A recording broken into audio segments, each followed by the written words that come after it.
Muy buenas noches, señoras y señores. Muchísimas gracias por acompañarnos otro miércoles más. Este miércoles importantísimo, porque, pues fíjense ustedes, que dentro de una semana volvemos a estar en campaña electoral. Bueno, pues vamos a tomarlo con tranquilidad y sobre todo vamos a intentar informarles de una serie de cosas que yo creo que hay bastante desinformación. Mire, no hay nada mejor para poder opinar libremente que tener conocimiento de las cosas. Y seguramente ustedes les llama la atención que últimamente se utiliza mucho el término facha, el término fascista, el término nazi, el término nazista. Estos dos términos siempre van de la mano de lo que puede ser partidos de conservadores o de derechas o liberales. Siempre a eso se les llama fascistas, se les llama nazistas, se les llama todo esto. Bien, pues yo esta noche vamos a intentar, y yo creo que lo vamos a conseguir, ponerles encima de la mesa precisamente qué es el nazismo, qué es el fascismo, qué es el comunismo, porque si yo les digo que tanto comunismo, nazismo y fascismo arrancan del mismo tronco socialista, ¿ustedes qué me dicen? ¿Pero cómo, esta señora se ha vuelto loca? No, no. Del socialismo arranca el nazismo y del socialismo también arranca el fascismo, ya no digamos el comunismo. Bien, todo esto arranca de la Primera Guerra Mundial. La Primera Guerra Mundial da un giro a todo el orden establecido. Y ahí, y a partir de 1917 y con la revolución bolchevique, se instaura en Rusia lo que luego será la Unión de Repúblicas Socialistas Soviéticas. La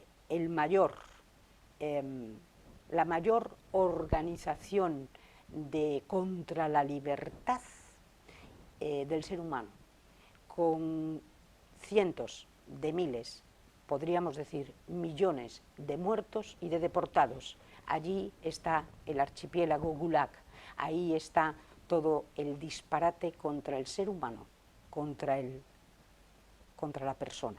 Bien, para hablar de todas estas cosas, que son muchas, tengo la suerte de contar con un profesor número 1 de historia, Emilio Fernández. Emilio, muchas gracias. A ti. ¿Empecé bien? ¿O qué me dices? Por supuesto, por supuesto. Comunismo, socialismo, fascismo. Mussolini era socialista. Hitler empezó en un partido, digamos, de izquierdas. De hecho, es nacional socialista. Y bueno, pues la Unión Soviética, o bueno, la revolución bolchevique, como decías tú, que empezó como una revolución burguesa, curiosamente. No empezó como una revolución bolchevique comunista. Es la continuación de toda la historia desde Marx del siglo XIX, desde el manifiesto comunista de 1848, si no me falla la memoria, y todo arranca de lo mismo. Lo que pasa es que al final todo se compone de lo mismo, del poder autócrata de una sola persona. Y de la primacía del Estado. Sí. El individuo no cuenta.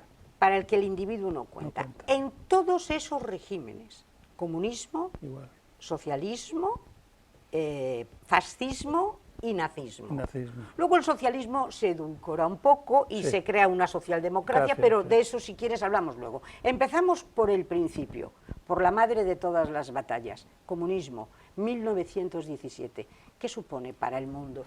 Hombre, supone que un país bajo la órbita de los zares, que nunca había tenido democracia, que hubo un ligero intento en el siglo XIX de apertura, pero bueno, que quedó en nada, por el asesinato del zar Alejandro, creo que fue Alejandro II, Alejandro III, no recuerdo bien.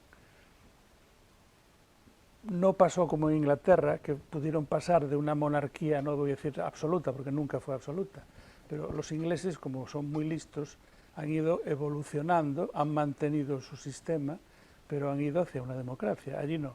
Allí fue un cambio brutal, aparece la figura de Lenin, que para muchos es un dios, para otros es un demonio, porque fue un tirano como todos, como lo fue Stalin, como lo fue Mao Zedong en China, un hombre sin escrúpulos que cuando consigue el poder con la revolución soviética, la revolución bolchevique, en octubre del 17, convoca unas elecciones y las pierde.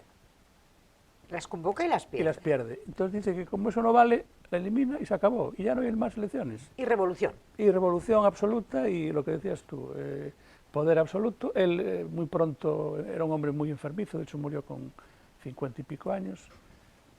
Y aparece la doble figura de Stalin y Trotsky. Que en principio Trotsky va a ser el gran heredero, que iba a ser igual. O sea, Trotsky también ha sido magnificado, porque, claro, por la muerte de él en México, por orden de Stalin. O sea que volvemos siempre a lo mismo, es el poder autócrata de una sola persona.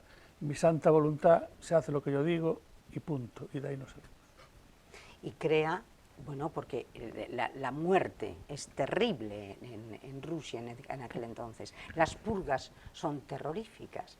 ¿Cuántos millones de muertos se le pueden atribuir al sistema comunista entre Rusia, sí, vamos, entre la URSS y Mao? Calculan que el sistema comunista en el mundo ha provocado una cifra en torno a 100 millones de muertos. 100 millones de represaliados, de muertos sí, y de... Bueno, llámale como quieras. Muertos. Muertos, 100 millones de muertos. ¿Por qué esto forma parte de una especie de oscurantismo y no se suele decir? Porque... Pues porque los partidos, digamos, los grupos de izquierdas defienden, por ejemplo, ahora que estamos con toda esta semana de orgullo gay y todo esto, que bueno, yo no es que esté para nada en desacuerdo, no lo puedo estar porque la libertad está por encima de todo, ¿no? Pero no ha habido mayor represalia al mundo gay que en los partidos de izquierdas.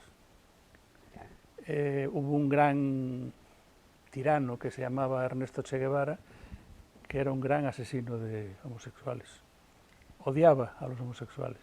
Y sin embargo, toda la gente o casi toda la gente de esa tendencia es de izquierdas, curiosamente. Curiosamente. Y la figura del Che está, pero es poco menos que un dios. Hombre, de hecho, en Oleiros tenemos sí, una glorieta a la gran estatua del Che Guevara, cuando fue un psicópata. Un asesino. Y un asesino.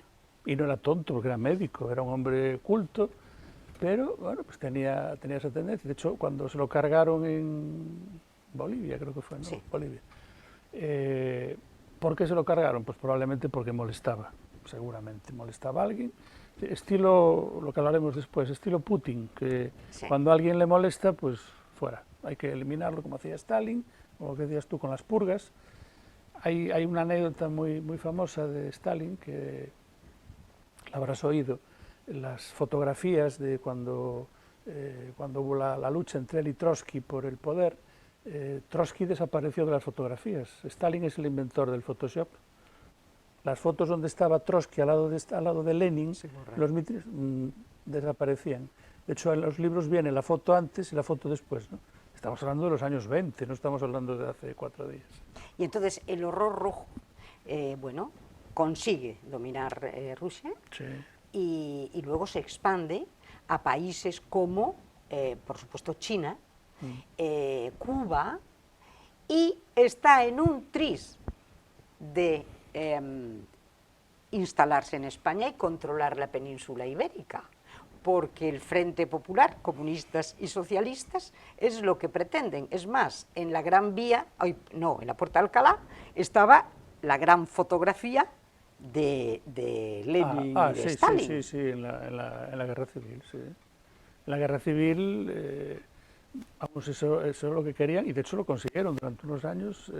Media España, o más de media España, estuvo bajo el control comunista. Claro, como los españoles somos muy cainitas y somos muy de o un lado o al otro, ¿no? Nunca sabemos ir por la calle del medio. Claro, luego vino la represión, que yo es lo que digo siempre, ¿no? No se puede, a un hijo cuando se porta mal hay que reprenderlo, pero nunca masacrarlo. Y ese para mí fue el gran error que se cometió después de la Guerra Civil, ¿no? Como dijo, creo que era Lincoln, cuando acabó la Guerra Civil Americana, dice, no son rebeldes, no son traidores. A los que habían perdido la guerra, darles un caballo, darles unos dólares y un pedazo de tierra para que puedan vivir, ¿no? Y que el país saliera adelante, no hacer lo que hicimos aquí, porque vamos, que esa es otra historia también, ¿no? Que estamos siempre, o están siempre, mirando. Yo como historiador, mi obligación es mirar hacia atrás, pero siempre buscando mirar hacia adelante, no ver la guerra civil como algo que sea fundamental. Es fundamental que la gente sepa lo que pasó, pero no para recordarlo, sino para que no vuelva a suceder. Para que no vuelva a suceder. Pero lo que es real es que en este momento, ante la expansión del comunismo en el mundo, que estaba teniendo, sobre todo en los años 30, sí. Tiene, bueno, y ya un poquito después, por ejemplo, Cuba es en el 57, sí. O sea que se empieza, realmente el único país que pone pie en pared y le dice, aquí tú no entras, es España. Franco. Y es Franco. Franco fue el primero que los venció. Que lo derrota. Por eso no lo podían ver. Por eso no lo pueden ver. No lo podían ver. Hombre, Franco es un personaje que yo creo que está todavía por... estudiar. Hay que estudiarlo, pero habría que estudiarlo como un cirujano. Nunca ir, porque normalmente cuando uno va a estudiar a un personaje de este tipo, siempre va con prejuicios. No puedes ir, si eres una persona de izquierdas, o de ideología de izquierda, sí. O de derechas, tendría que ser alguien completamente aséptico y que viera a este personaje, a Franco, como con sus luces y sus sombras, sus cosas buenas y sus cosas malas. Yo lo que sé es que España, cuando empieza la guerra civil, o cuando acaba, mejor dicho, en el año 39 y el 40, España está a un nivel como el Congo. O sea, estamos aquí fatal. Cuando Franco muere en el 75, no voy a decir que el 100% haya sido para él, pero una gran parte sí tuvo la culpa, digamos. España es la 10ª potencia mundial, a nivel industrial, a nivel económico, y ahora no lo somos. Y crea una gran clase media, claro. Y crea una seguridad social, claro. Y trae la monarquía. Yo recuerdo, tú recuerdas algunos más, pero yo recuerdo 14 años cuando Franco muere yo tenía 14 años, y cuando les hablo a mis alumnos del franquismo, les digo, mira, yo os puedo hablar de una parte, pero os puedo hablar de toda la etapa de Franco, porque yo he vivido con gente que sí vivió esa época, vivió los 40, los 50, y sí, bueno, no había libertad política, pero España fue hacia arriba, que me decía un abogado, que hace mucho tiempo que no veo, me decía, Emilio, el gran error, uno de los grandes errores fue el Tribunal de Orden Público. Ese fue uno de los grandes errores, sí. Porque lo que había que haber abierto era, si Franco hubiera cogido y hubiera abierto un poquito la mano... Lo que hizo De Gaulle. Lo que hizo, claro. De Gaulle, esa era la figura. De Gaulle hoy en Francia es un dios. Es un dios. Es un dios. Y Franco aquí y pasarán, yo creo que cientos de años, igual que Felipe II. Felipe II, para mí, con Carlos III, los dos mejores reyes que ha tenido España. Que cometieron errores, coño, ¿y quién no? ¿Quién no? ¿Y quién no? Pero yo a veces hablo con gente y me digo, Felipe II era un no sé qué, era un no sé cuánto. Y digo, pero ¿tú qué criterio tienes para hablar de este hombre? O sea, Felipe II fue un hombre espectacular, hay que ponerlo en su época, que eso es lo que yo digo. Claro, contextualizar. No puedes descontextualizar a un señor del siglo XVI y traerlo al siglo XXI, no. Imposible. Claro, porque entonces te lo has cargado. Mira, volviendo a los totalitarismos europeos, tenemos al comunismo. Pero luego tenemos a sus dos hijos, que son el nazismo con Hitler y el fascismo con Mussolini. ¿Por cuál empezamos? ¿Por el que hace menos daño, si algo se puede decir que no hace daño? ¿O por el otro gran terror que fue Hitler? El primero que empezó fue el fascismo, en el 22, con la marcha sobre Roma.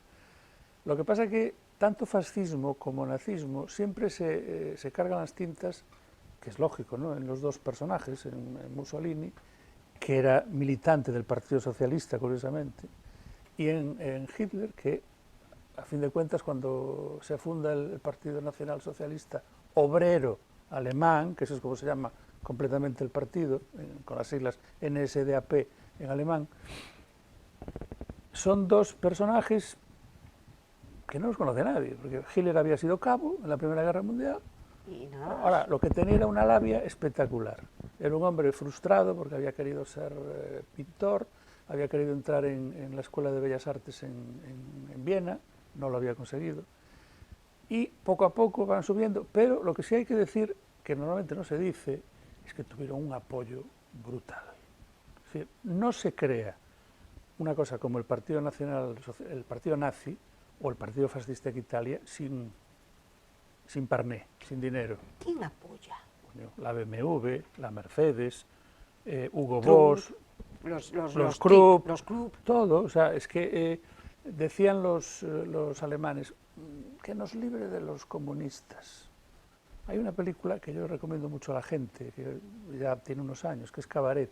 Sí, magnífica. Es una película que está, precisamente se desarrolla, es una historia de amor, además tiene dos partes, una historia de amor heterosexual y una historia de amor homosexual, ¿no? Aunque claro, muy sui generis, porque en esa época no se podía plantear de otra forma.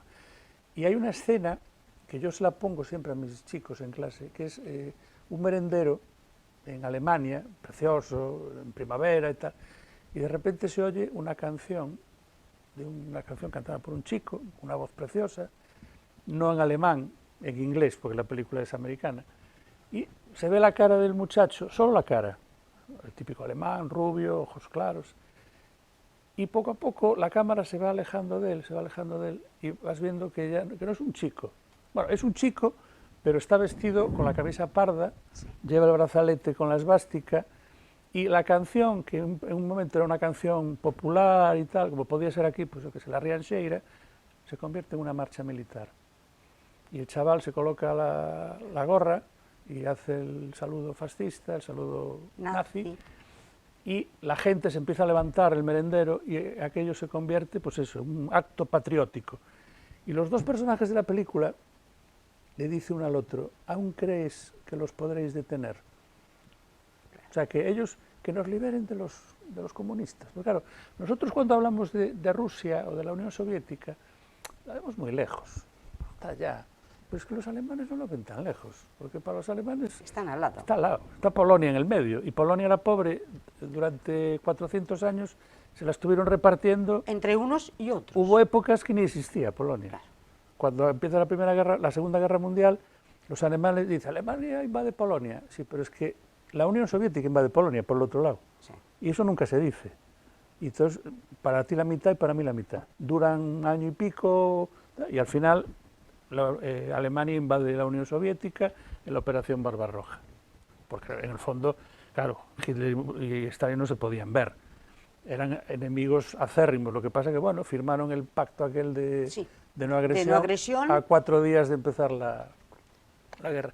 Total, lo que decía antes, que en el fondo empieza el fascismo. Luego los nazis empiezan ya en los años 20, intentan en el 23 tomar el poder en Múnich, con aquella cosa, el Putsch de Múnich, que fue un desastre, lo de la cervecería, que bueno, condenaron a Hitler a la cárcel, al final estuvo nada, no sé si no llegó al año, que es cuando escribe el Mein Kampf, con Rudolf Hess como secretario, y Mussolini en el 22 pues hace la marcha sobre Roma, llega al poder y empieza el tinglado fascista. Claro, los fascistas estuvieron mucho tiempo, fue del 22 al 43. Una barbaridad. Una burrada.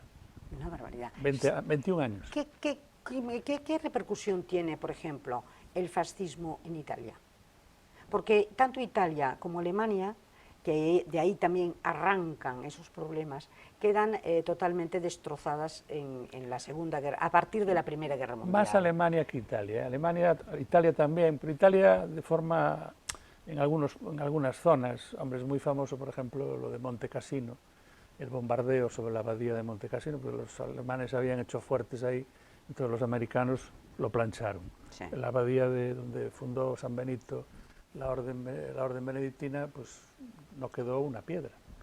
Ahora, por ejemplo, Roma, cayeron 4 bombas y la declararon città aperta, ya la ciudad abierta, para que no hubiera, ahí influyó mucho la Santa Sede, para que no hubiera, claro, es que si se llega a bombardear Roma, eso hubiera sido ya terrible. No va más. Alemania sí, Alemania en algunas zonas, yo que sé, Dresde, Berlín, Hamburgo, Dresde la plancharon, pero lo de Dresde fue como una venganza por parte de los ingleses por Londres, por los bombardeos de Londres. Cuando ellos pudieron bombardear Alemania, cogieron Dresde, y Dresde es que lo dejaron, hace no hace muchos años acabaron de rehabilitar, o sea, perdón, de reconstruir la catedral de Dresde, que quedó destrozada. Nada, no quedó nada. Destrozada.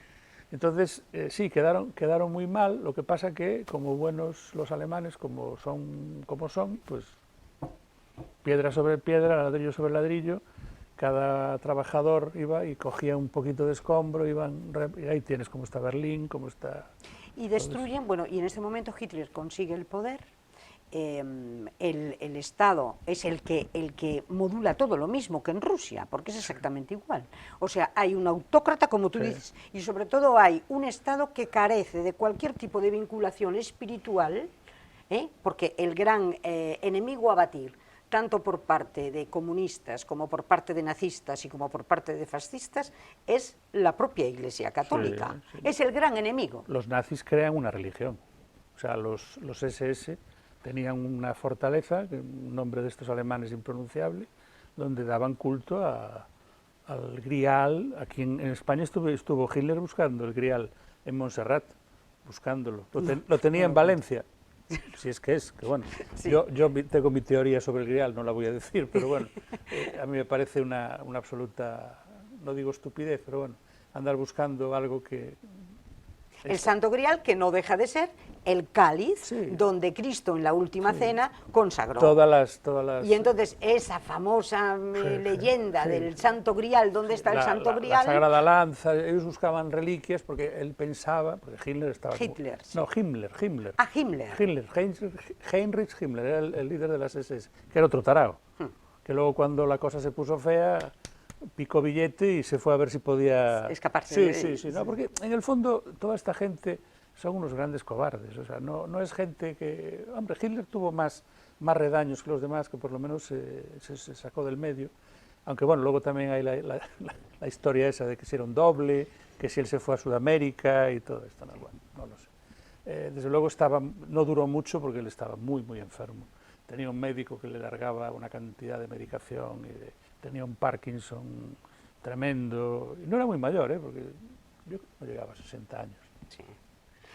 Pero vamos, creo que me he ido por los cerros de Úbeda, como casi siempre. No, hablando de los mitos que necesitaban encontrar para de alguna manera poner su religión... Claro, es que la Iglesia para ellos era algo, ellos no entendían, Stalin, por ejemplo, no entendía, como el Papa, que era un señor, que tenía un estado minúsculo de 44 hectáreas en el medio de Roma, podía hacer algo contrario. Pero ¿cuántas divisiones tiene el Papa? ¿Cuántos tanques tiene el Papa? No tiene ni división. Tiene un ejército de 100 fulanos allí, los guardias suizos. Claro.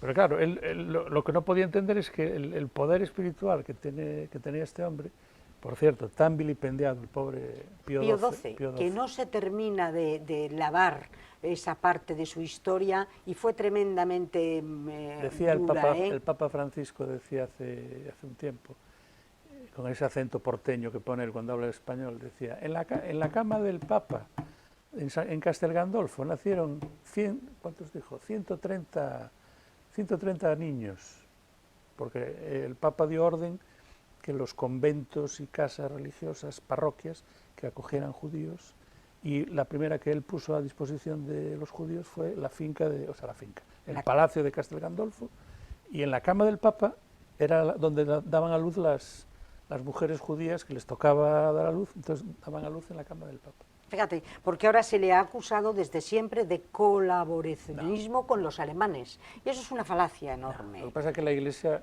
como ha hecho siempre, lo hacía todo con la mano izquierda. La mano izquierda no sepa lo que hace la mano derecha. Y él sabía que si él se ponía, digamos, de una manera muy ostentosa a protestar contra el nazismo, que lo iban a pagar los católicos alemanes. Y en Alemania había muchos católicos. Stauffenberg, el de la Operación Valquiria, el coronel que lo intentó, que es el único, junto con Rommel, que tiene placas dedicadas a él, los dos únicos soldados, no digo nazis, porque ellos no eran nazis, eran alemanes, que hay que distinguir nazi de alemán. ¿Dónde está la distinción? Hombre, pues había muchísimos soldados alemanes que les tocó luchar en la guerra. Y no les quedó más remedio. O sea, eran alemanes y tenían que luchar. Y luego estaba el nazi, el alemán que era nazi, que eran básicamente los SS. Que era el nacionalsocialismo obrero alemán, era un partido. Un partido, que no eran militares, eran paramilitares, vestían de uniforme y todo eso, pero no eran militares. Para mí, Erwin Rommel, el zorro del desierto, el mariscal, para mí es un hombre con una personalidad espectacular, un hombre que logró muchísimo y de hecho le obligaron a suicidarse. Él fue el héroe de la guerra en África, luego lo mandaron a la muralla del Atlántico y, bueno, le dijeron que si estaba metido en la Operación Valkyrie, eso nunca se ha sabido muy bien si es verdad o no. El caso es que fueron unos señores a su casa y le dijeron: o te sacas del medio o vamos a por tu familia. La Operación Valkyria es el atentado contra Hitler con la bomba debajo de la mesa, que le sale mal, desgraciadamente. Desgraciadamente salió mal. Porque se habrían ahorrado muchos problemas si hubiera en Alemania había bastantes alemanes que no eran partidarios del nazismo, pero claro, es lo de siempre, es como aquí. Aquí lo estamos viendo, llevamos ahora casi 5 años con una situación política, con un señor, ya no lo voy ni a nombrar, que tengo que respetarlo porque es mi presidente del gobierno, pero un hombre que ayer en un programa de entretenimiento tiene la cara dura de decir que él no ha mentido, que él ha cambiado de opinión, que se ha comparado ayer, por lo que he oído, que yo no he visto el programa, me niego a ver a ese señor en ningún lado. Con Adolfo Suárez. Con Suárez y con Felipe González.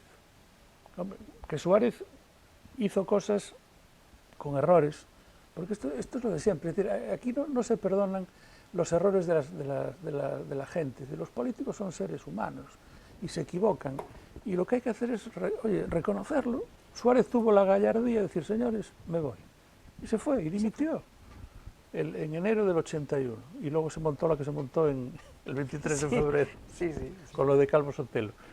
Pero, y Felipe González, que también le pasó algo parecido a esto, pasa que tardó más. El síndrome de la Moncloa, o sea, eso de estar ahí metido, que te crees que eres Dios. Y aquí tenemos, para mí, tenemos que implantar un sistema como en Estados Unidos. Un señor no puede estar per vitam aeternam en un cargo. Sí. Es decir, en Estados Unidos, gobernadores y presidente, 2 mandatos. Y fuera. 8 años. Y para casita. Eso lo respetó José María Aznar. Aznar lo hizo bien. Aznar, otro que puedes estar o no de acuerdo en su forma de pensar.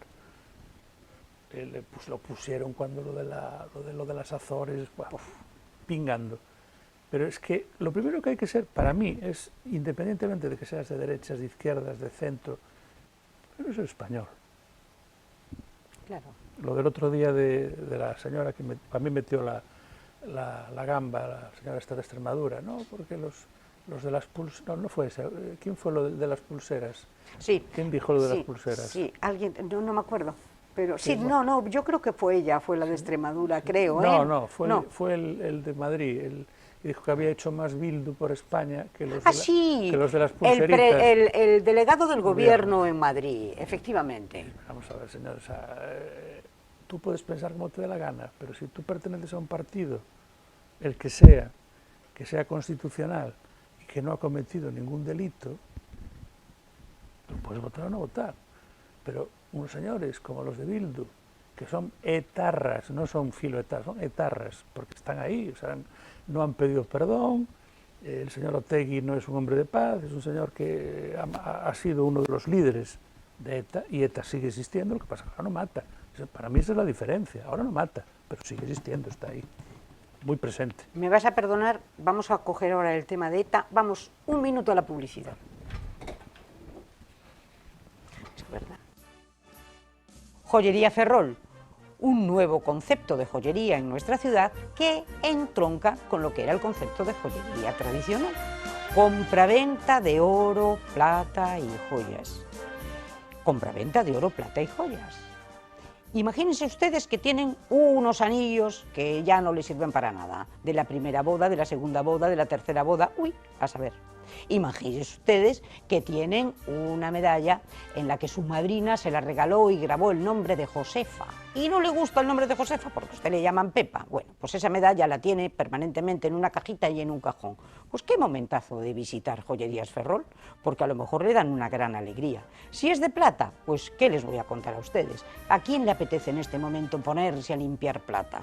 Bandejas, juegos de café, aquellos trofeos que ya están medio destartalados y que seguramente los tendrán metidos en un baúl o en un cajón, esperando a que sus herederos en su día los disfruten. No, si los van a vender va a ser lo primero que hagan, véndanlos ustedes y se pegan una alegría. Y luego otro concepto también importantísimo, los empeños.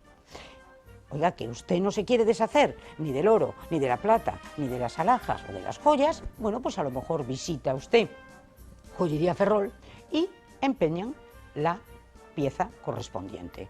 Y a nadie se le caen los anillos, porque no se olviden de una cosa muy importante, nada menos que doña Isabel la Católica, la gran reina española, para realizar la conquista de América, como no tenía la corona liquidez, pues no le quedó más remedio que empeñar sus joyas. Por lo tanto, si a doña Isabel lo hizo con toda la tranquilidad del mundo para que Colón consiguiera llegar a donde llegó, pues imagínense ustedes, a nadie se le van a caer los anillos. Y luego otra cosa importantísima, tasación de herencias. Es importante en ese momento pues el valorar las cosas y saber qué es lo que tenemos, porque a lo mejor creemos que tenemos mucho menos o a lo mejor creemos que tenemos mucho más. Bueno, pues para todo esto, profesionales de primera línea están en la Joyería Ferrol. Y también les digo algo importantísimo, que ustedes no quieren ir hasta allí, pues no se preocupen, tienen aquí el número de teléfono que les vamos a facilitar en nada y llámenles ustedes. Ellos se desplazarán a su domicilio y sin ningún compromiso y seguramente que llegan a un acuerdo. Ya lo saben, Joyerías Ferrol. Si tienen problemas de liquidez, ese es el sitio. Adelante, porque lo más probable es que se lleven una alegría enorme.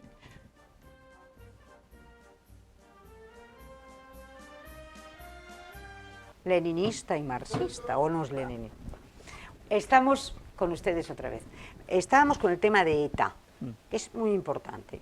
ETA también es otra cabeza de la hidra socialista. Sí, pero asesina.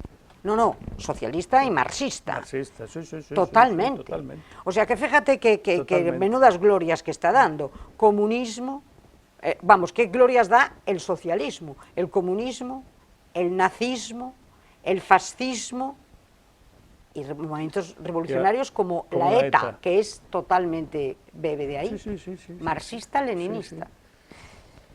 ETA, tú dices que no está acabada, yo estoy de acuerdo contigo.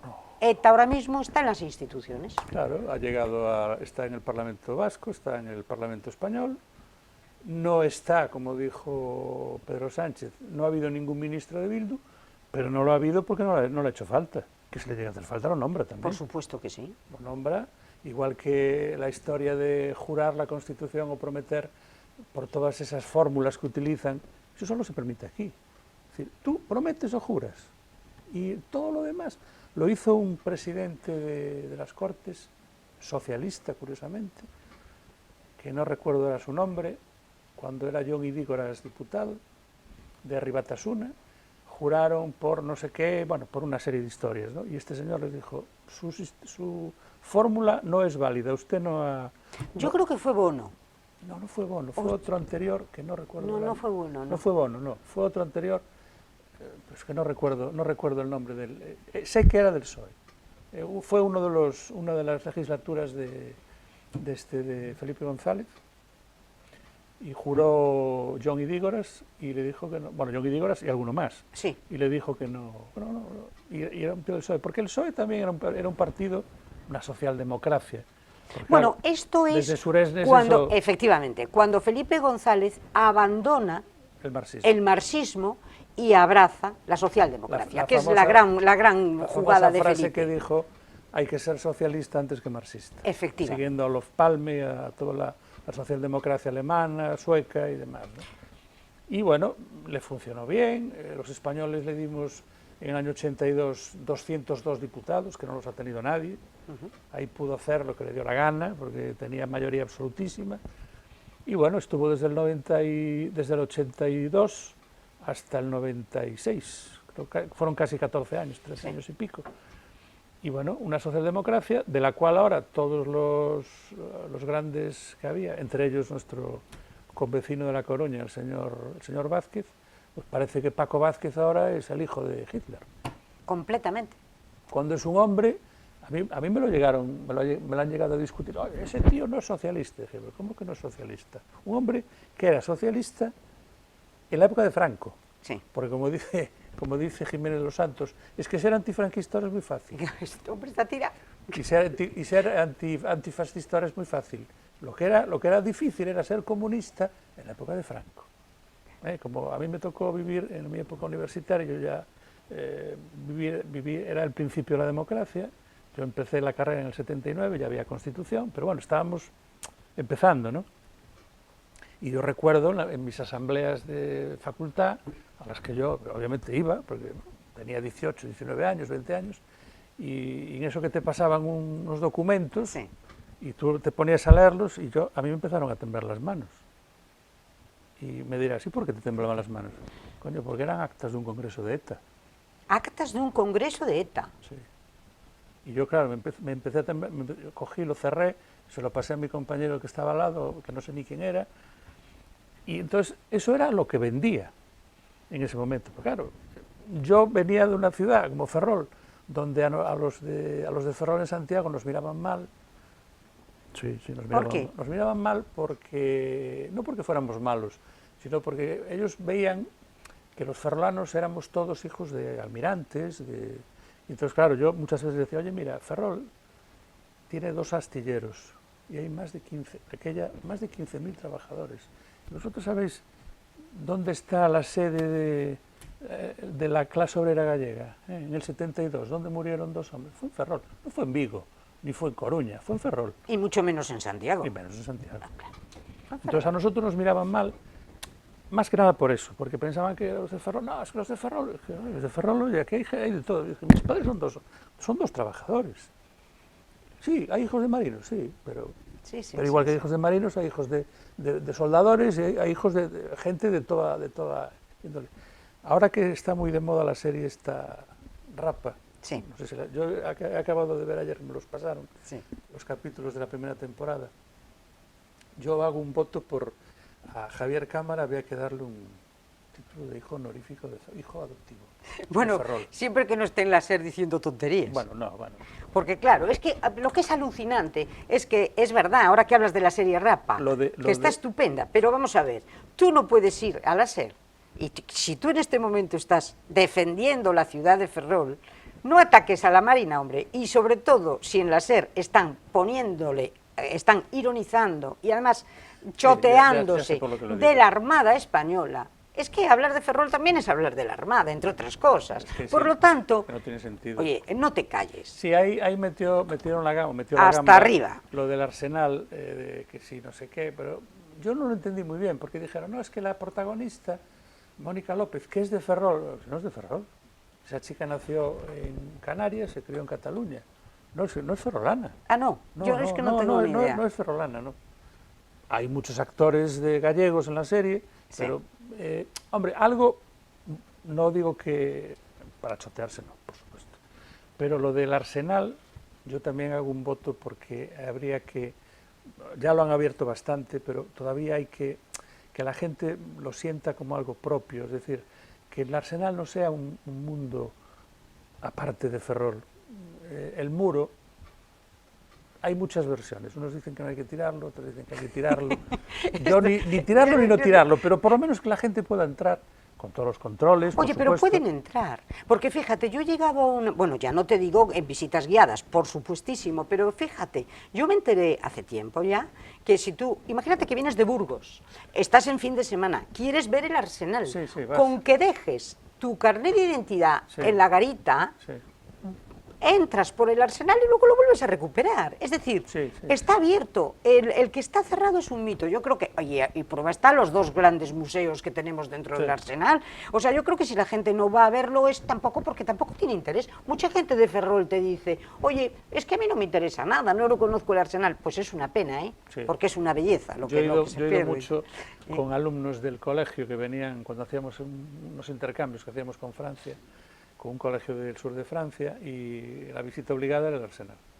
Iban a Santiago también, pero aquí íbamos al Arsenal, sala de armas, no sé qué, y una fragata, la que estuviera libre, ¿no? Y normalmente me tocaba a mí ir con los chavales, y la verdad es que el trato siempre fue espectacular, maravilloso.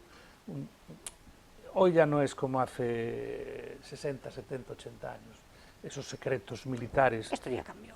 Claro, ya no es lo de estar en Herrera y que ibas con una cámara y te veían con una cámara y poco menos que eras un espía soviético. Eso me pasó a mí, ¿eh? No, seguro. Me pasó a mí, sí. Y te dijeron, oiga, ¿qué lleva aquí? Oiga. Y le dije yo al pobre marinero que estaba allí, claro, el chaval era un mandado, le dije, mira, ¿y si me voy al lado? ¿Puedo? Me dice, sí. Bueno, dije, mira, ya sé que tú no, que te manda el oficial de guardia que está allí, ya lo sé. Porque a él también le mandan a su vez de arriba de las altas instancias, ¿eh? Pero bueno, que yo te decía lo de Javier Cámara, porque yo he leído varias cosas y lo vi un día en el Hormiguero con Pablo Motos, y dije, coño, este tío está haciendo más por la ciudad. Sí, y la serie también. La serie, yo ahora estoy deseando ver la segunda parte. Sí, porque la segunda parte va a ser, creo que en el Arsenal. Es toda. Sí. Yo lo que le dije desde aquí es que a mí me habían parecido muy mal esas declaraciones en la cadena SER y que yo le brindaba el programa por si quiere venir, o porque no se expresó bien, o porque se dejó llevar por la ironía de la SER, que ya sabemos la SER de qué pie cojea. Todo lo que sea militar, bandera, España y rey, venga, a por ellos. Entonces, hombre, se les ve el plumero tanto. Es que es lo malo, Emilio, es que es tan tosco. Es que se le ve tanto a todo el mundo el plumero, es que se ha perdido sutileza hasta en la crítica. A mí me da pena a veces. Yo es que, no me da vergüenza decirlo, cuando el otro día que fue el día el desfile que hubo en Madrid por las Fuerzas Armadas, yo lo estuve viendo en casa. Sí. Y yo soy de los que veo el acto de los caídos y a mí me caen las lágrimas. Dirás, oye, es que eres tonto. Bueno, pues eres tonto. No, pero es algo, pienso en mi padre, pienso en toda la gente que ha luchado, no luchado en las trincheras, sino que se ha partido el alma para dejarnos un país lo mejor posible, coño, en los años 40, cuando me decía mi padre, coño, que había que comer las patatas a toda leche porque no había aceite, había que freírlas en sebo. Cuando mi abuela, su madre, salía, mi abuelo era sastre en la calle Real, Fariña, la gente mayor lo recordará, y salía con los recortes de tela a las zonas rurales de los alrededores a cambiarlas por comida, porque en su casa eran 6 hijos, dos sobrinos acogidos y un matrimonio, eran 10 a comer todos los días. Y vivían de una sastrería. Y la gente que se ha doblado el lomo en el Arsenal, trabajando como auténticos jabatos, y que a lo mejor conseguían pues, tener un 600, y que ahora te vengan estos a decir, no, es en Venezuela. Coño, vete para Venezuela. Venezuela, que se la han cargado. Porque ahora volviendo al tema del comunismo. Sí. Este comunismo en este momento... Bolivariano. Efectivamente, porque antes hablábamos de fascismo, sí, de nazismo, de comunismo, pero es que ahora esto tiene una careta. Tiene ahora una careta. Es el comunismo bolivariano. Y tiene una careta que pretende ser muy faction. ¿Qué te parece Sumar? Buah. La señora de Fene. Yo estoy deseando ver los resultados del día 23. Mi perspectiva es que se va a meter un mocazo que va a ser terrorífico. Porque es que no tiene nada con lo que es... Es que no dice lo que es. ¿Qué es? ¿Qué es Sumar? Pues es comunismo de Christian Dior.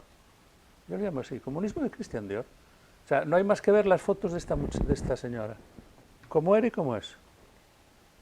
Es decir, el que pisa moqueta y coche oficial difícilmente lo deja, porque es muy fácil llegar, cuando llegas arriba y todo te lo ponen bien y tienes una casa pagada y tienes te hacen, tú hacías scratches y ibas a montarle un pollo a fulanita, a fulanito, pero en tu casa tienes 3 coches de la Guardia Civil protegiéndote.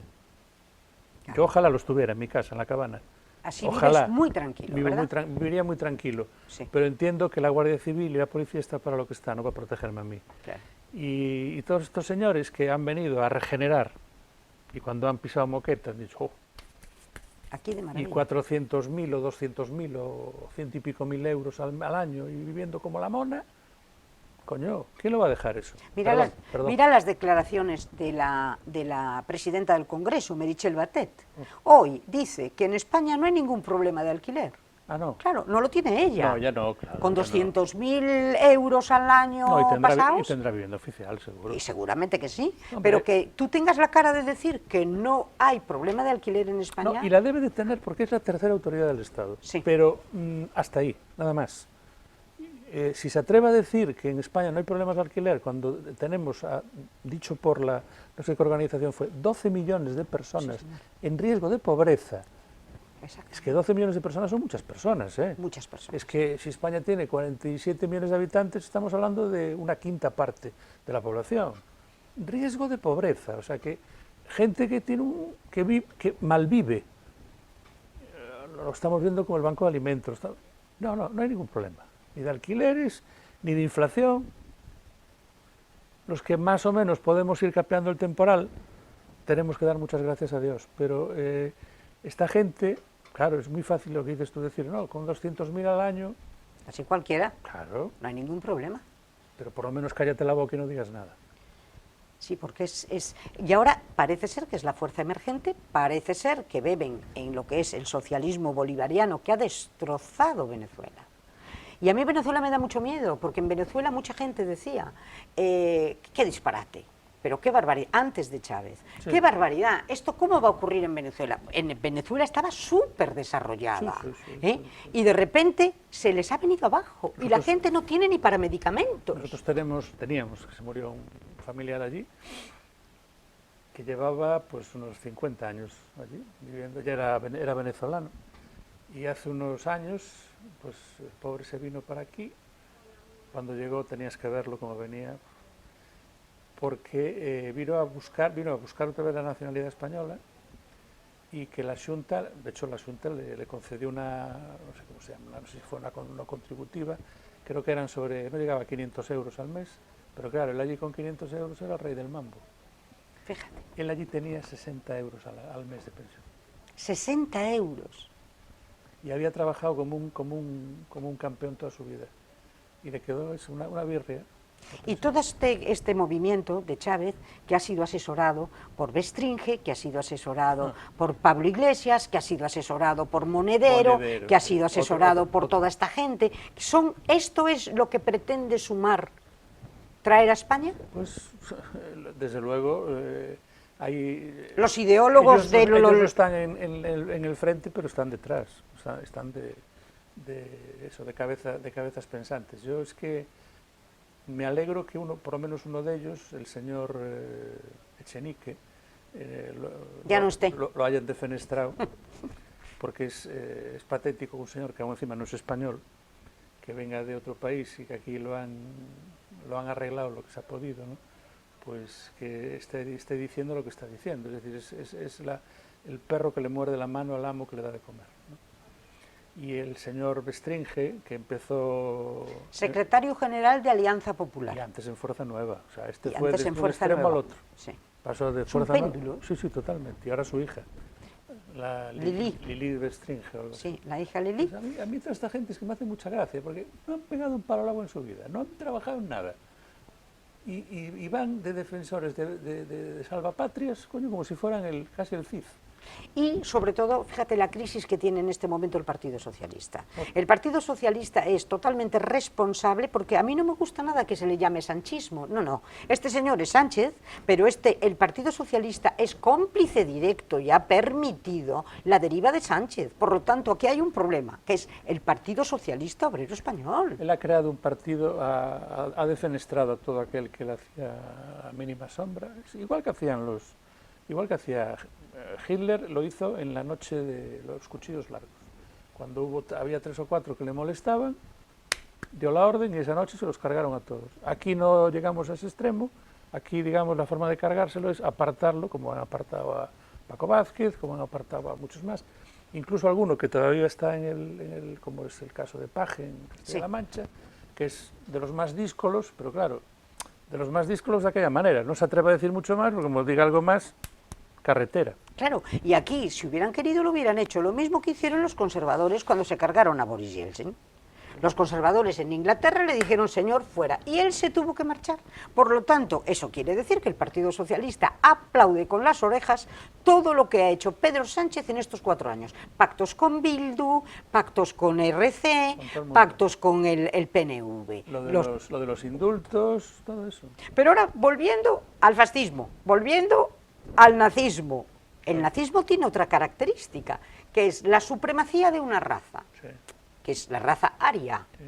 Eso supone, aparte del totalitarismo por parte del Estado, la supremacía de la raza aria y 6 millones de muertos terribles. Ese espanto de la... ¿Y por qué no les dio tiempo más? Y porque no les dio tiempo más. Lo terrible del holocausto, que eso siempre, pero gracias a Dios, ese holocausto, gracias a Dios y al cine americano, lo tenemos muy presente, porque nos lo han hecho ver. Y en este momento es que no existe persona bien nacida que no se estremezca ante la terrible locura contra el pueblo judío, contra los homosexuales, contra los gitanos. Aquello fue espantoso. Pero es que al lado tenemos los 100 millones de muertos del comunismo que se ha silenciado. Y si no llegase por Solzhenitsyn, que denuncia el archipiélago Gulag, seguiríamos hoy sin saberlo. Nada. O sea, qué hipocresía del mundo libre ante eso. Y el mundo libre que sabía lo que estaba pasando. Es que lo sabía. Y no hicieron nada. Mira, hubo una época cuando Auschwitz estaba a pleno rendimiento que se le pidió a las fuerzas americanas que no bombardearan. No me digas. Para evitarle sufrimiento a la gente. O sea, se sabía perfectamente. Sí, perfectamente. O sea, Estados Unidos... Todo. Hombre, a lo mejor no con todos los detalles escabrosos, no, pero sabían que allí había cientos de miles de personas recluidas, que se cargaban a miles diariamente, lo de la cámara de gas. La Iglesia lo sabía, la Iglesia intentó hacer cosas, pero claro, la Iglesia, el caso de Pío XII, y dentro de Pío XII un personaje, que es el que lo va a sustituir ahí, que es Roncalli, que es Juan XXIII, que era nuncio en Estambul, que salvó un tren de judíos que se escapaban de Alemania. Y les dio, lo que hacía la Iglesia, les daban certificados de bautismo falsos, para decir que no eran judíos, que eran cristianos. Y de hecho, tanto Juan XXIII como Pío XII está declarado, no sé cómo dicen los judíos, grande entre las naciones, algo así, entre los hombres. Sí. Los propios judíos dijeron que Pío XII que había hecho mucho. Claro, que ellos saben que él no podía salvar a todos, pero se calcula que Pío XII salvó a más de 700.000. No él directamente, sino él a través de sus nunciaturas, y a través de la Iglesia. De las parroquias, porque en Italia había muchos judíos.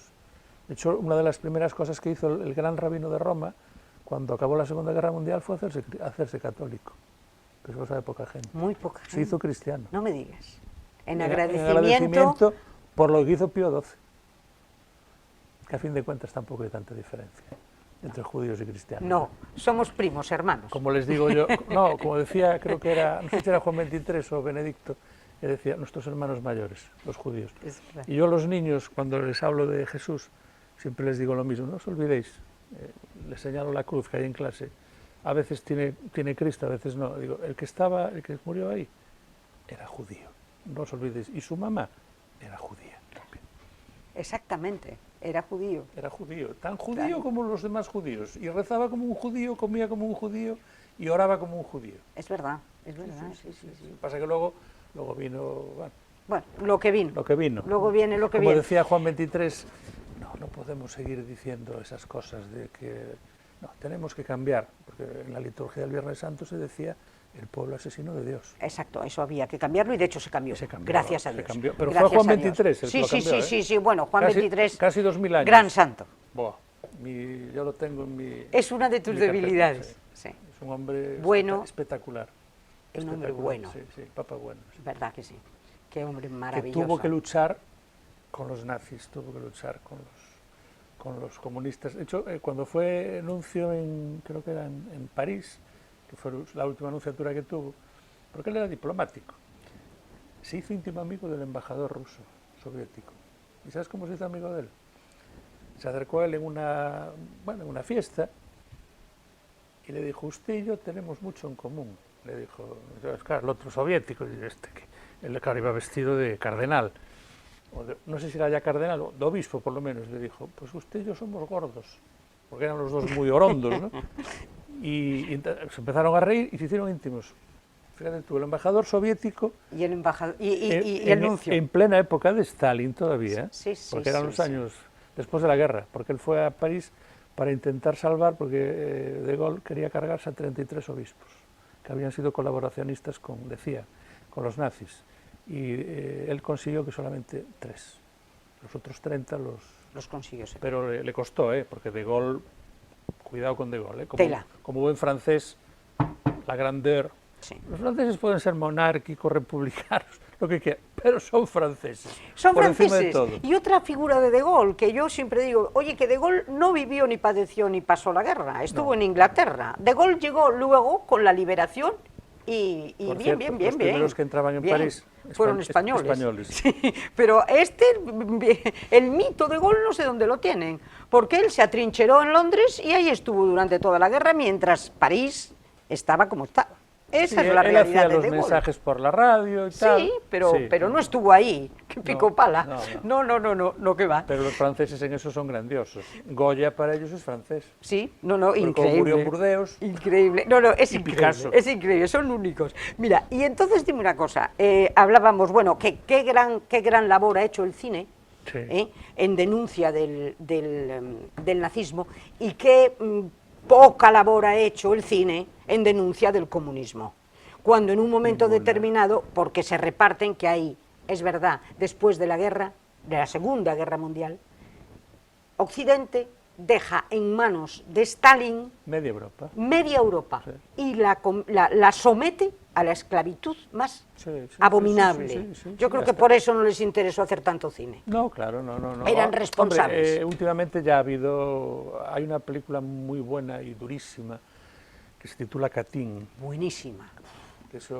Yo recuerdo que lo de las fosas de Katyn, coges libros de los años 50 y tal, los nazis habían sido, y los nazis siempre dijeron que no, que ellos no habían hecho eso. Había sido el ejército ruso, el ejército rojo. Se cargaron a los 25.000 soldados polacos, oficiales, suboficiales y tal, y recuerdo que el que la dirigió, que fue Andrzej Wajda, era hijo de un oficial polaco. Y decía, en mi casa era tabú, no se podía hablar de eso. Claro, terrible. En la Polonia comunista. Y momentos importantísimos que deberíamos de recordar para no repetirlo, porque la historia se repite. Hay una figura, y perdona que te interrumpa, fundamental, que fue Wojtyła. Hombre. Wojtyła en Polonia pasó el nazismo, el comunismo. Y pasó el comunismo. Sí. Y le echó, pero buenos redaños, y todavía está. Yo hace poco me he leído un libro, que no recuerdo el autor, que habla de Reagan, la Thatcher y Wojtyła. Sí. Las concomitantes que había entre los tres, que además coincidieron mucho, y una de las cosas que dices es el papel que tuvo Wojtyła en todo el tema de la lucha contra el comunismo, ya siendo arzobispo de Cracovia, luego mucho más siendo papa. Bueno, es que siendo papa es definitivo.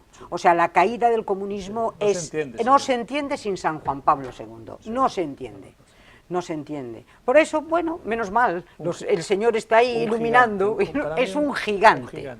Sí. Son dos, curiosamente fue el que beatificó a Juan XXIII, son dos personajes completamente diferentes, pero complementarios. Completamente. Y como yo digo siempre, cuando en España hemos tenido la enorme suerte de tener a un gran santo como San Juan Pablo II, enamorado de España, enamorado de nuestros místicos, enamorado de nuestra historia, y esa maravillosa frase de él, hoy España, España, tierra de María, qué maravilla. O sea, después de eso, da igual, que venga quien quiera, porque después de este hombre... Yo es una cosa que no entiendo que es magnífico. Del Papa actual, que no quiera venir a... Mira que se le ha invitado con el Jacobeo. a mí me produce tristeza, porque yo fui de los que en el año 82 fui a ver a San Juan Pablo II a Santiago, cuando estuvo allí, creo que vino 5 veces a España. 5 veces, y Benedicto. Sí. También vino 2 o 3 veces. Sí. Eran unos grandes enamorados de España. Bueno, están un poco en el otro lado del actual Papa Francisco, ¿no? Sí. Entonces, a lo mejor ellos entendían mejor el ser español. Como digo yo a Francisco, obviamente lo respeto, porque yo soy creyente, soy católico, pero bueno, tengo bastantes divergencias con su forma de actuar. Bueno, pues habría que decirle como aquella anécdota, que es una anécdota muy buena, que va el rey, ¿cómo se llamaba? Alfonso XIII, a casa de un señor, amigo suyo, y entonces le ponen unos vinos estupendos, y entonces él dice, qué vino magnífico, estupendo. Entonces le dice el anfitrión, le dice, pues majestad, usted no sabe porque yo tengo otro en la bodega que es infinitamente mejor que este. Y le contesta el rey, pues guárdelo usted para mejor ocasión. Pues aquí igual, si no quiere venir a España, pues déjelo usted para mejor ocasión. Nosotros ya hemos tenido aquí el cupo. Él se lo pierde. Él se lo pierde. Mira, y hay, ya para ir rematando, que estamos llegando al final, hablábamos del nazismo, que es la supremacía de una raza, y hablábamos del fascismo. Pero hay 2 conexiones en España, una con la supremacía de la raza, que es el PNV. Y además Sabino Arana era un auténtico fascinado, estaba fascinado por Hitler. Tarao. Un tarao. Es un tarao. Bien, el PNV en este momento no se sonroja y sigue hablando de la primacía de la raza vasca. Sí. Y a mí que me digan que es la raza vasca. Y sigue vasca. Diciendo que es democrático. Esto no es de locos. Yo la raza vasca ¿Qué es esto? lo entiendo como, si me dicen la raza de la vaca gallega, eso lo puedo entender, la rubia gallega, sí, ahora que me digan la raza gallega, ¿y qué es la raza gallega? ¿Qué es la raza gallega? Y que yo sepa, aquí, igual que en el País Vasco se mueve por mitos también. Es decir, el mito de que los romanos nunca llegaron aquí, mentira. Mentira. Llegaron. El mito de que los... Sí, no, sí, es siempre... Eso nace todo en el siglo XIX, igual que aquí en Galicia también se inventó, con todo el mito de los celtas. Esto es una milonga. Eso no fue así. A mí lo que es muy bonito, son unas leyendas preciosas, Breogán... Pero como leyendas. Claro, que están muy bien, son preciosas, son muy bonitas, pero nada más, que nadie me las lleva a la historia. Y lo del PNV es lo mismo. Es decir, ya se han encargado ellos de desbrozar fotos de los años 30 de las icurriñas con las esvásticas. La icurriña con la esvástica. Sí. Pero, ¿y esta gente? Son nazis. Claro, es que son nazis. Entonces tienen la cara de enarbolar la bandera que dice que son demócratas. Y son más de derechas que Cocoroco. Por eso te lo apuntaba yo. No hay más que ver al señor que habla, yo cada vez que lo veo me da la risa, el señor Antonio Ortúzar, el presidente del PNV, que es otro nuevo, ¿cómo se llamaba aquel jesuita? Sí, Setién. No, Setién era... No, es verdad. Arzallus. Cuidado con ese. Pues este es... Mira, pasa que este es más sibilino, Arzallus era más directo. Ellos van a lo que van a lo suyo, y de hecho, ya sabes que allí ellos tienen su cupo económico, el concierto vasco, y si lo quieres bien, y aquí han tragado todos, ha tragado el PP, ha tragado el PSOE, ha tragado todo el mundo. Y esto no tendríamos que ponerlo en revisión, estos cupos, porque es que es una total y absoluta vergüenza, porque ¿cómo están con una situación totalmente preponderante ante el resto de los españoles? Tanto el cupo vasco como el cupo navarro.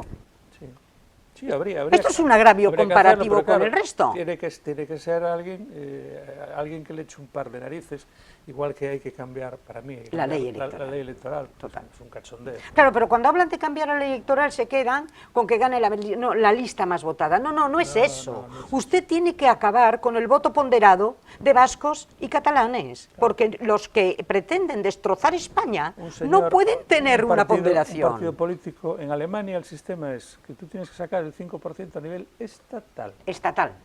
Y si no, no entras. Si no vas al Senado, al Bunder ese. Al Bundesrat este que tienen, y aquí habría que hacer, pero claro, habría que darle sentido al Senado, que en España, pues, para mí el Senado es el cementerio de los elefantes. O sea, mandan allí Yo también se lo digo siempre a mis niños cuando les hablo del sistema americano. Digo, un país de 330 millones de habitantes, como Estados Unidos, más o menos, sí, que tiene 100 senadores, 100, 2 por estado. Ser senador allí es la repera. sí, sí, sí. Y aquí, con 47 millones, 250 senadores. No tiene sentido. No tiene sentido. Eso sí que había que organizar. Allí un senador, claro. cuidado, es que tú te fijas, el 99% de los presidentes fueron senadores. Sí, sí. ¿Por qué? Porque el senador tiene un poder, tiene un prestigio, y tú tienes que corresponder ante tus votantes. O sea, ser senador en California con 60 millones de habitantes, hay 2 senadores. Ser senador, cuidado, no es como aquí. Sí. Que aquí, cualquiera. ¿A quién votaste? Yo no lo sé. Yo no tengo ni idea. Porque normalmente votas al partido o a veces vas a voleo. Sí. Entonces, eso hay que cambiarlo. Pero nadie le ha puesto el cascabel al gato. No se lo han puesto porque hasta ahora se han beneficiado de los pactos. Hasta ahora, tanto el Partido Socialista como el Partido Popular... Y siempre con los mismos. Y siempre con los mismos, socios de vascos y de catalanes. Y luego, otro tema ya para terminar.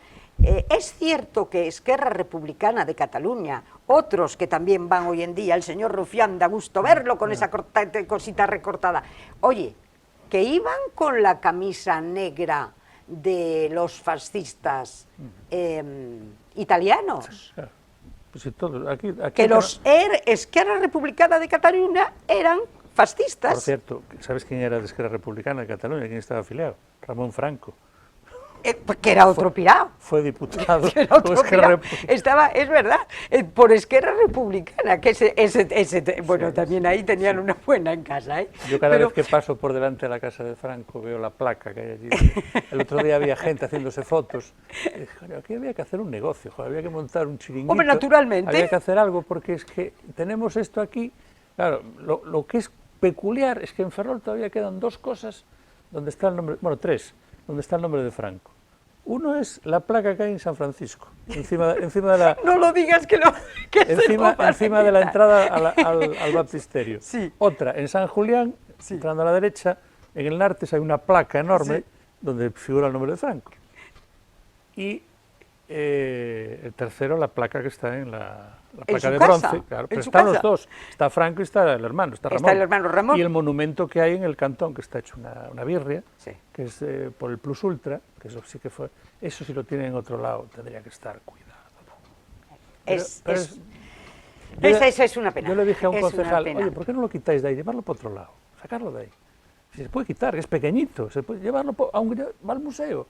Bueno, es que me da dolor de corazón ver eso, que se rompe, que lo trompa. Porque claro, el problema es que los jóvenes de hoy, los del botellón, no saben quién fue Ramón Franco. No lo saben. No saben quién fue Miguel Ángel Blanco. Yo les pongo vídeos en clases. Y ya se han olvidado, ¿verdad? Yo les he puesto vídeos. De Miguel Ángel Blanco. Y les he hablado de ¿cómo se llama? Del Zulo, de Ortega Lara. ¿Y de Ortega Lara? Alucinaban. ¿Cuánto tiempo estuvo Ortega Lara? 532 días.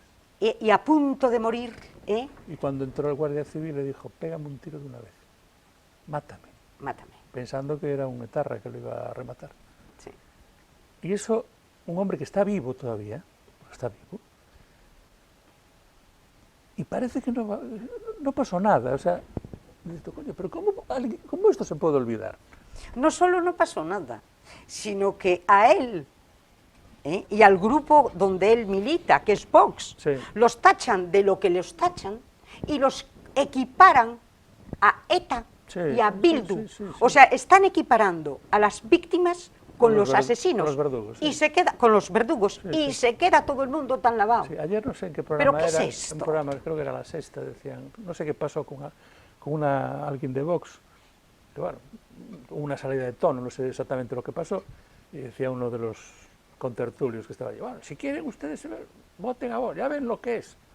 ¿Qué es? Pero estás juzgando por una persona que ha dicho algo, oye, que a lo mejor tuvo una salida de tono, es posible. Puede ser. No digo que no. Y que a lo mejor hay alguna cosa que sea punible. Yo a todos los partidos les pongo pegas. Se los pongo a Vox, se los pongo al PP, se los pongo al PSOE, a todos, bueno, a algunos más que a otros, ¿no? Por ejemplo, de Vox no me gusta ciertas cosas, por ejemplo, lo de poner música de la Legión, yo eso no lo entiendo, sinceramente, y no tengo nada ni contra la Legión, ni contra los militares, pero creo que hay que darle... ser español no es eso, para mí, es una opinión personal, lo respeto, y como digo yo, mientras en Vox no cojan a un señor cometiendo un delito, porque de momento no han cogido a ninguno, a ninguno, que si el señor de Valencia, que si su mujer, no sé qué, en el divorcio, fue hace 20 años y fue maltrato de palabra, o sea, no hubo ni asesinato, ni hubo... que sí, que a lo mejor al hombre se le fue la pinza, bueno, habría que ver a lo mejor por el otro lado, ¿no? ¿Y no te parece que este mensaje de Vox está intencionadamente caricaturizado y demonizado? Sí, porque le viene muy mal a todo el mundo, porque no cabe duda que es una fuerza emergente, la tercera del Parlamento español, y que pretende, una fuerza conservadora y reformista, pretende reformar muchas cosas. Sí. Por lo tanto... Y que muchas tienen que ser reformadas. Y que muchas tienen que ser reformadas. Emilio, un millón de gracias. A ti. Hemos llegado hasta aquí, hemos dado una vuelta, ¿eh? Y yo te emplazo para dentro de unos meses, cuando terminen estas elecciones, para hacer un análisis, a ver qué es lo que pasa, a ver qué es lo que pasó, a ver quién ha ganado, a ver si Sumar ha tenido un descartare, a ver qué puede pasar. Miedo me da. ¿Te da miedo? Sí, me da miedo por... Y la fecha es ideal, ¿eh? La fecha es es escogida... Yo solamente pido a Dios que no haga calor, porque como haga calor, y en España va a hacer calor, claro, el 23 de julio, de Ponferrada para abajo, eso va a ser horroroso. Bueno, también puede pasar una cosa. Como está muy próximo el 25, Santiago... Sí, y cierra España. Sí, lo mismo el patrón de España, oye, nos pone unas tormentas maravillosas y ese día fresquito vamos todo el mundo a votar. Ojalá. Podría ser también. Ojalá. Oye, peor fue la batalla de Clavijo. Mucho peor. Muchísimas gracias, Emilio. A ti, Pepa. Y muchísimas gracias a todos ustedes y ya saben, hasta el próximo miércoles.